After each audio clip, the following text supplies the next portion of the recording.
مشکل انگلیسی ها با هلندی ها چیه؟ ما با همیم آجی، ما با همیم، ما هیچ چیزی نمیتونم ما رو جدا کنه از هم دیگه. چرا هر جایی که کلمه هلندی به کار رفته معنای خوب و جالبی ازش برداشت نمیشه؟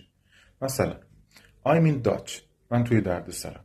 حالا چرا باید چون اصطلاحی توش کلمه هلندی به کار رفته باشه معلوم نیست.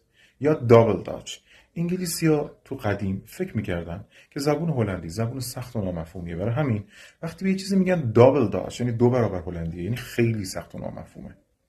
داچ کوریج توی زبان انگلیسی به شجاعت کاذبی که بعد از خوردن مشروبات الکلی به وجود میاد میگن و بازم معنای مثبتی نداره. یا وقتی توی زبان انگلیسی که به شما میگه go Dutch یعنی هر کی سهم خودش رو حساب کنه، این هم ریشه توی قدیم داره.